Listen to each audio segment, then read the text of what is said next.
Hello guys, bienvenue sur ma chaîne et bienvenue sur ma wishlist 2023. Je l'ai sous les yeux, je vais tout vous dire.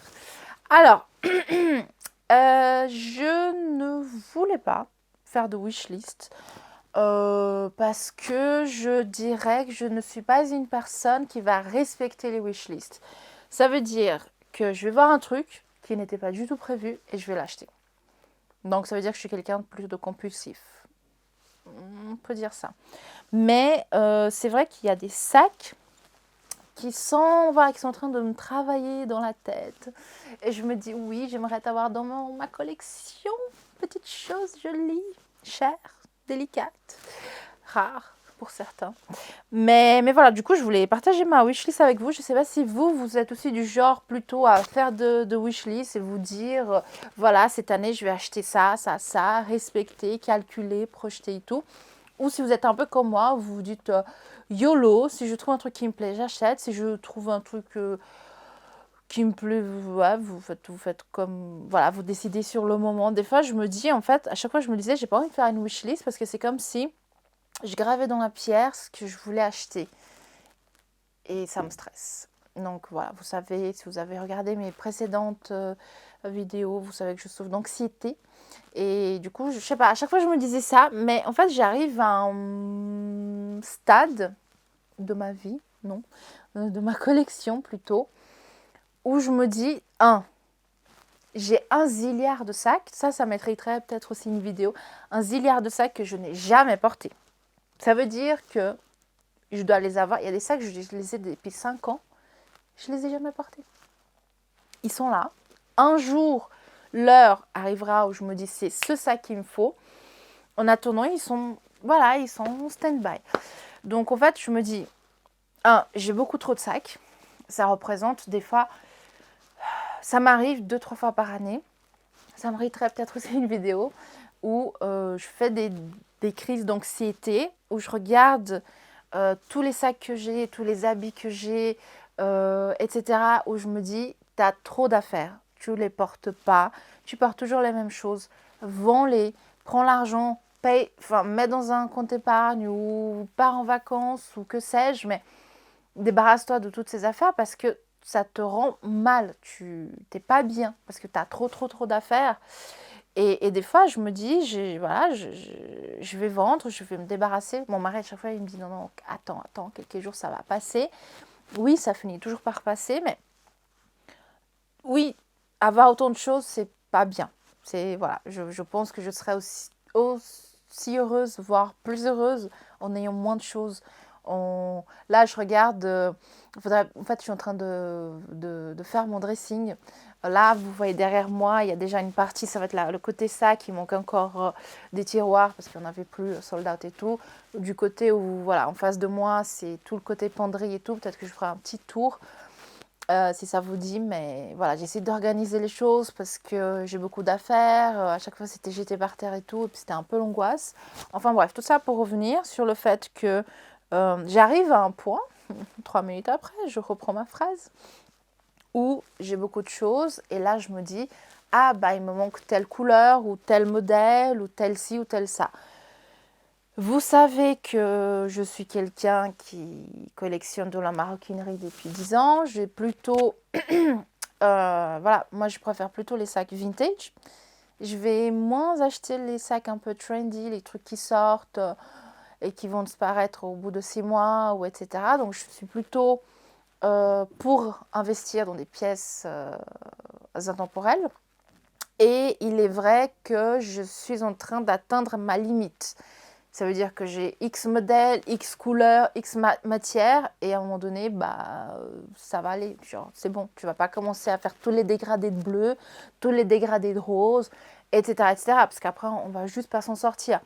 Donc, il y a des couleurs ou des modèles que j'aimerais encore ajouter à ma collection, et ils se trouvent dans ma petite liste de 2023. Donc, la voici. Alors, le sac numéro 1 que j'aimerais acheter. Alors, celui-là, il est vague parce que c'est un Chanel Maxi ou des Chanel Maxi dans une couleur matière que je n'ai pas. Donc les Chanel Maxi, je mettrai à chaque fois ici les vidéos, les photos, enfin les images, ou les deux. C'est mon sac. Moi, j'en ai pas là. J'ai pas de maxi sous la main. Mais c'est le sac Chanel avec le Big CC, plaqué 24 carats, vintage, des années 90, que j'adore. C'est mon sac favori. Et voilà, moi, si j'en trouve 1, 2, 4, bon 4 non, parce qu'ils sont quand même assez chers maintenant. Mais en tout cas, si j'en trouve dans une couleur matière que j'ai pas, et bah si je peux, je vais foncer, je vais l'acheter parce que c'est vraiment un sac que j'aime beaucoup. Et voilà, c'est un sac, mon maxi noir que j'ai depuis 8 ans, 7 ans. C'est mon sac que je porte c'est le sac que je porte tous les jours. Le pauvre, il en peut plus. S'il pouvait partir en courant, il partirait. Parce que je le prends tous les jours pour aller au bureau, pour aller à l'école. L'ordi rentre dedans, tout rentre dedans. Je peux juste pas l'utiliser comme sac de sport parce que mes chaussures rentrent pas dedans. Mais si je prends juste le legging, le soutif et le t-shirt et la gourde, ça rentre. Donc voilà, pour vous dire à quel point je l'adore. Donc ça, ce sera pour le sac numéro 1. Ensuite, on reste toujours dans du Chanel. J'aimerais bien trouver un Chanel Classic Flap Medium dans un rose fuchsia, un rose électrique. J'ai un small. Ah bah il est là. Pour une fois que je mentionne un sac qui est sous la main. Donc celui-ci a été mon premier sac Chanel rose. C'est un small, donc c'est un modèle petit dans une couleur, comme vous pouvez constater, baby pink. Je l'aime bien, je ne le porte pas souvent, mais j'aimerais bien un rose un peu plus punchy, un peu genre un rose Barbie, un peu comme mon pantalon. Attention, ça va être classe. Tchouf! Bon, ça c'est un fuchsia plutôt qu'un rose, mais ouais, vous avez compris quoi, un rose. Donc si j'en trouve un, je serai hyper contente. Plutôt au niveau matière, pourquoi pas du lambskin, du jersey, pas du tweed parce que ça vieillit assez mal. Du caviar, je ne veux même pas rêver parce que c'est très dur d'en trouver. Et puis si j'en trouve, ça va être très très cher. Donc on va plutôt rester dans du lambskin. Déjà, si je trouve un rose, je serai hyper contente. Donc voilà, pour le sac numéro 2. Ensuite, toujours du Chanel, voilà. Si vous avez suivi mes péripéties du mois d'août, je l'ai mentionné aussi à cette époque-là, j'aimerais bien trouver, très dur aussi, un sac Chanel médium plutôt, vintage si possible, mais là je commence à demander beaucoup trop. En fait, j'aimerais bien un sac Chanel violet, mais un beau violet. Genre un violet profond ou un violet un peu plus clair, mais un violet. On regarde, on dit waouh, il est violet. Pas un sac, on se dit est-ce que c'est un violet ou un fuchsia ou je ne sais quoi. Un violet. Violet. Je mettrai des refs. Mais voilà, parce que je trouve que c'est une couleur très belle qui va avec du jaune, qui va avec du marron, qui va avec du noir, enfin, qui va avec beaucoup de couleurs qu'on peut porter toute l'année. Et c'est une couleur qui manque à ma collection de Chanel. J'ai mon Ferragamo Iconic Top Handle en daim en violet qui est très beau. J'aimerais la même couleur mais en Chanel. Donc voilà pour ma wishlist Chanel. On a 3, voire un peu plus si je trouve des maxi. Je suis vraiment désolée pour ma toux. J'ai eu le Covid et ça reste. C'est l'enfer. Passons à une autre marque que j'aime bien, mais voilà, j'aime bien, mais j'ai pas trop cette marque dans ma collection. Il s'agit de Saint Laurent. En fait, j'écris toujours Yves Saint Laurent, mais tout va bien, c'est Saint Laurent. Alors, dans le premier sac, ça fait 2-3 mois qu'il a été lancé. C'est le Icare, le Tote Icare. C'est un sac qu'on a vu. La première fois que je l'ai vu, c'était sur Hailey Bieber. C'était une photo d'Hailey Bieber. J'étais là, oh mon Dieu, il est trop beau. Et pourquoi j'ai un coup de foudre pour ce sac? Je trouve que le côté matelassé, le côté matelassé, le YSL comme ça, doré un peu bronze, on dirait un sac vintage. Par contre, on dirait un sac vintage Chanel. on enlève le YSL, on met un Big CC brodé ou gold, je sais pas, mais ou je sais pas, ou écrit, je sais pas. Mais franchement, on dirait un sac Chanel à cause du matelassé. En fait, c'est tellement, ça fait tellement partie de l'ADN de la marque Chanel que j'étais là, waouh, on dirait vraiment un sac Chanel. Et on dirait un vintage. Donc moi, j'étais là, waouh, j'adore, je kiffe. Quand j'ai commencé à regarder les images, à chercher le prix, je ne trouvais pas et tout. Puis dès que ça a commencé à être disponible sur le site Saint-Laurent, je suis tombée de ma chaise, je me suis étouffée. Il coûte à peu près 3500 ou 4, entre 3500 et 4000 euros. Ok que le sac, il est très grand, il est chouette et tout, mais c'est tout, il est tout en cuir. Mais moi, mon cerveau, il a bugué, il était là. Ok, tu l'aimes beaucoup, ok, il est cool, il a une vibe vintage, mais 4000 euros pour un sac Saint-Laurent ou à la revente, tu risques de perdre la moitié du prix que tu as payé. C'est un très mauvais investissement. Donc en fait, toutes mes alarmes là, ils se sont mis en mode parce que je me suis dit je peux pas foncer. Donc là, ça fait 3 mois que je suis en train de me dire je l'aime bien, il y a des vidéos sur YouTube sur ce sac et tout, je trouve qu'il est stylé. Tout le monde dit la même chose, il est très grand. Moi je me dis, est-ce que j'ai envie d'un sac aussi grand? On dirait que c'est plutôt un sac pour voyager. Donc voilà, j'ai décidé, mais pas vraiment. Mais c'est vrai que voilà, je peux toujours m'étonner moi-même et foncer et acheter. Et puis voilà. Ce qui me fait hésiter, c'est le côté YSL écrit comme ça en grand sur le sac. En gros. Je me suis rendu compte que je commence à être attirée par les sacs plus discrets, sans logo, sans imprimé, sans rien. Des fois, même quand je porte mes sacs Chanel et tout, moins les petits, parce que le CC, il est assez petit, mais bon, la marque, elle reste encore reconnaissable. Mais voilà, des fois, je me dis, bah, j'aimerais juste un sac noir, tout simple, sans logo, sans rien, genre rien, nada, que dalle. Je me suis trouvée à regarder des sacs sur Massimo Dutti. J'étais là, ok, va falloir arrêter parce que tu vas quand même pas acheter des sacs Massimo Dutti. J'ai rien contre. Et surtout, il y en a qui sont tellement beaux, je me dis, mais c'est des fois, voilà, il y a des jours où je me dis, bah, un Massimo Dutti, ça répondrait tout à fait à mes envies, à mes attentes. Et ils ont des trucs chouettes, ils ont des trucs en cuir. Donc en fait, voilà. Moi, je me dis, tu mets 4000 euros dans un sac énormissime avec le logo comme ça, tu vas le porter quelques fois. Le sac, il risque quand même de passer de mode et tout. Je suis pas... À l'heure actuelle, je ne sais pas si c'est un sac intemporel. Ok, il reste très simple, noir, grand, machin. Je me dis qu'il pourrait devenir un sac intemporel.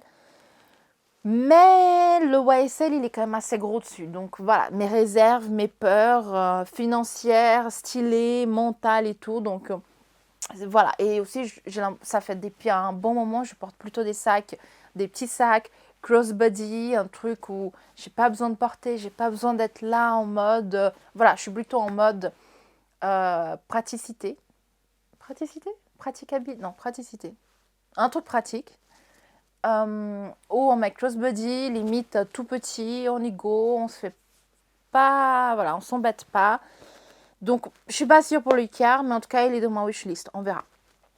Sac numéro 2. Alors là, on a atteint le summum du trendy et de l'originalité. D'une certaine façon, voilà, j'aime bien dire que je suis tripolaire, c'est qu'on a dépassé la bipolarité, on est à 3. Hein. Il y a plusieurs voix dans ma tête, plusieurs personnalités. Et en même temps, j'ai envie de porter un sac Massimo Dutti avec 0 logo, boring as AF. Et en même temps, j'ai envie d'avoir un sac Saint-Laurent en format lunchbox. C'est tout à fait moi. Je trouve ce sac trop stylé. Il est trop stylé.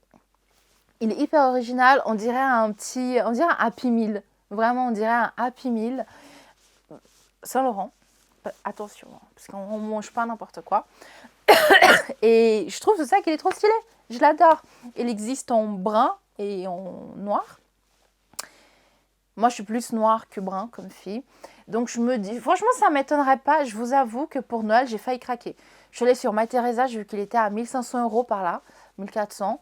Je me suis dit, allez, coup de tête. Comme je vous disais avant, je suis un peu, oups, j'ai décidé. Mais je suis pas sûre. Une chose est sûre, je pense que ce sac, il va augmenter en prix. Soit ils vont le discontinuer, ils vont arrêter de le fabriquer, soit il va prendre, je dirais, un 400 € dans la face et il sera aux alentours de 1 900 € par là. Ça ne m'étonnerait pas trop. Moi, je trouve que voilà, c'est un sac original. Ce qui m'embête un peu, c'est qu'il faut le porter main. Je porte moins de sacs que porter main parce que, comme je dis précédemment, je suis un peu flemme ces derniers temps. Mais je me dis, why not? En tout cas, voilà, je trouve que sa vibe, elle est assez cool. Je me dis, pourquoi pas. Donc, je l'ai quand même mis dans ma wishlist parce que ça ne m'étonnerait pas que j'arrive en mode, hey, haha, j'ai craqué le slip. Donc, voilà, juste vous êtes prévenus. Ensuite, on va passer à la maison Prada. J'ai dû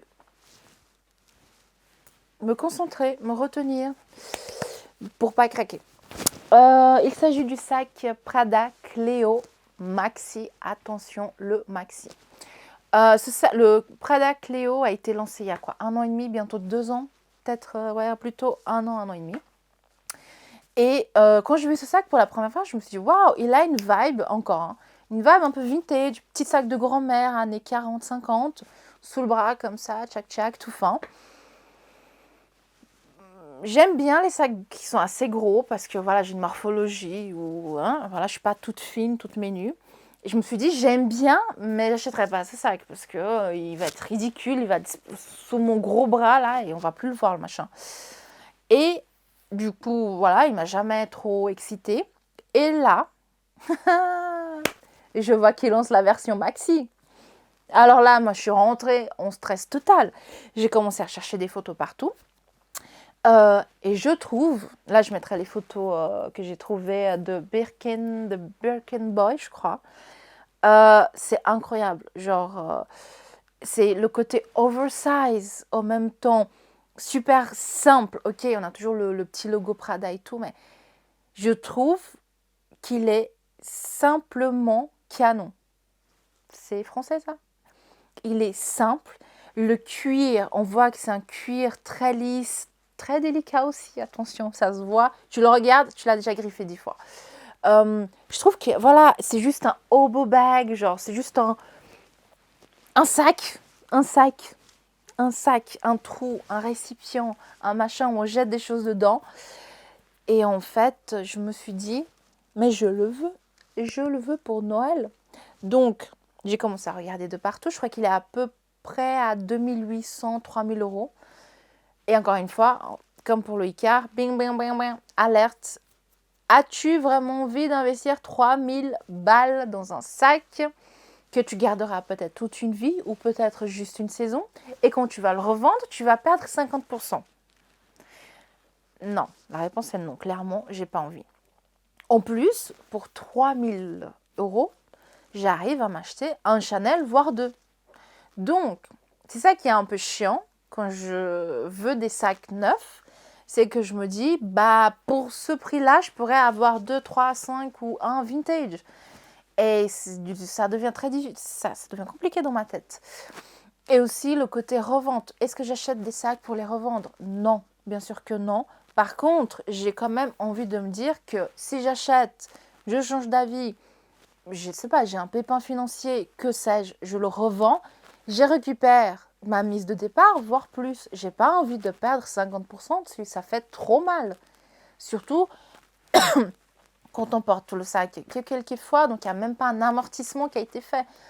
Donc voilà, en tout cas, je trouve que ce sac, il est très beau. Je me suis trouvée en train de regarder pas mal de sacs hobo, oversize, le côté vraiment oversize, big bag, hobo, sans trop de logo, sans monogramme, sans imprimé, sans voilà. Et je trouve que ce sac, il est très beau. Le cuir, il brille. Je pense que j'ai envie d'aller au magasin, le voir, le toucher, l'essayer. Et je vais essayer de ne pas craquer.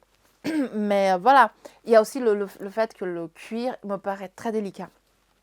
et j'ai peur qu'il s'abîme très vite. Donc ça aussi, voilà, c'est un frein. Je vous tiens au courant.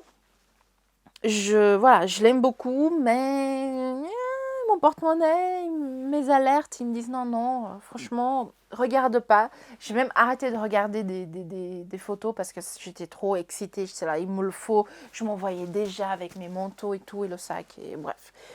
Du coup, voilà pour mon choix numéro 1, 2, 3, 4, 5, 6. C'était mon 6e.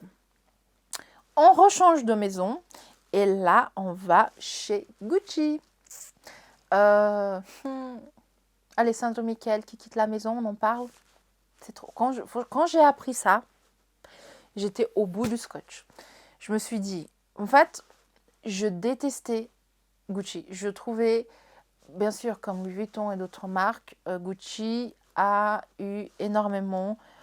Voilà, ils ont eu trop de contrefaçons qui ont été mis sur le marché. Moi, à l'époque, je me rappelais, ouais, je passais devant Gucci, je disais, je sais pas mais qui achète cette marque, c'est dégueu, machin, machin. Et quand Alessandro Michel est arrivé à la tête de la maison, c'était quoi, il y a 5 ans, je suis tombée folle amoureuse. J'ai acheté des sacs neufs chez Gucci, j'en ai quoi, 2 au moins. Oui, j'ai commencé à aimer la marque, j'ai acheté des chaussures, beaucoup de chaussures, j'ai jamais acheté de prêt-à-porter. C'est un regret, c'est quelque chose que je voulais faire avant vraiment qu'il quitte la maison. Je sais pas s'il est encore à la tête ou s'il est déjà parti ou voilà. Je me demande qui va prendre sa place, quelle direction la maison va prendre aussi. Parce que, ok, il y a beaucoup de gens qui n'aiment pas Gucci parce qu'ils se disent putain, pardon, on dirait de la tapisserie pour les grands-mères et tout, on en a marre, ça va, c'est bon. C'est vrai que c'est très excentrique, il n'y a pas tout qui est beau et voilà, mais il y a quand même des pièces fortes. C'est quand même une marque qui produit, que ce soit les chaussures ou la maroquinerie, c'est des produits de qualité. Et voilà, je ne sais pas qui va arriver, je vous avoue, j'ai un peu peur. J'ai peur que Gucci redevienne un peu à l'époque où c'était un peu boring ou je sais pas, j'ai pas envie de me prononcer là-dessus. Il faut voir, peut-être que ce sera encore plus incroyable et tout, mais pour le moment, je suis en stress. Revenons à nos moutons.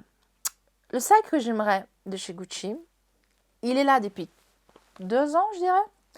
C'est un sac vintage qui a été relancé par la marque. Il s'agit du 1955. Je trouve ce sac incroyablement timeless, incroyablement intemporel, incroyablement beau. À une époque, je voulais l'acheter avec le monogramme Gucci. Dieu merci, j'ai pas fait cette erreur parce qu'aujourd'hui, je ne porte quasi plus de sac.